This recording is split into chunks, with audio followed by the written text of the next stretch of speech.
Thank you. Ayusin mo na yan, anak, ha? Dinadaya mo yata ako eh! Hindi po.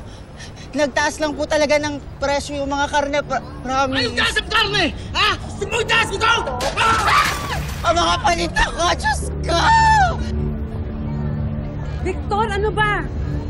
Tama na! Huwag ka magkialam dito! Ano naman, inaatake ka na naman ng sapak mo. Nag-aamo ka na naman. Nasagot ka ba?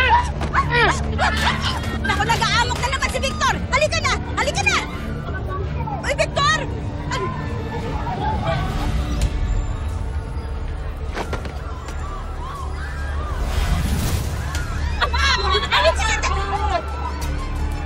Tara!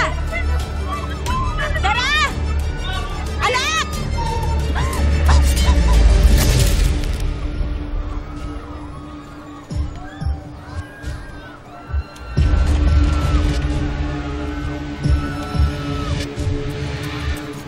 The customer is not always right. Lalo kung nananakit. Katitiya ka bang narito ang aking hadiah? Maraming tao pumupunta rito. Lalo na doon sa terminal malapit.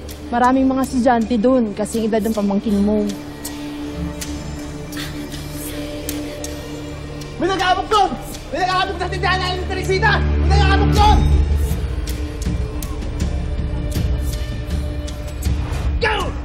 Gusto mo magkialam?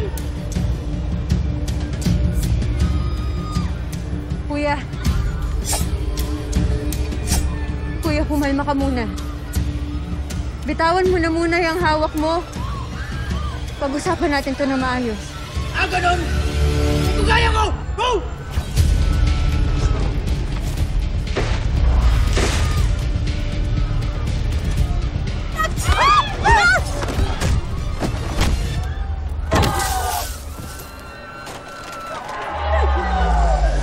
Nasaan ang kaguluhan nagaganap dito? Doon sa pwesto ni Aling Teresita, may lalaki nagamok.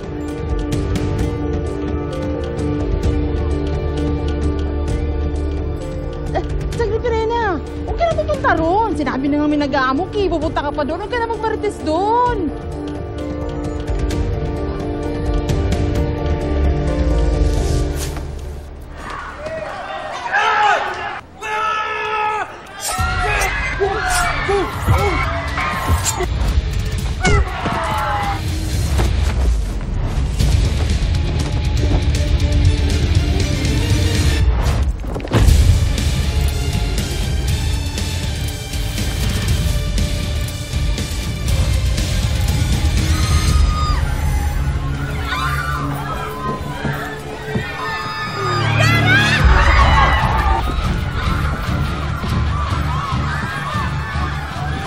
Hintay ko kung may magagawa ka pa! Tuloy ang pangkain ko!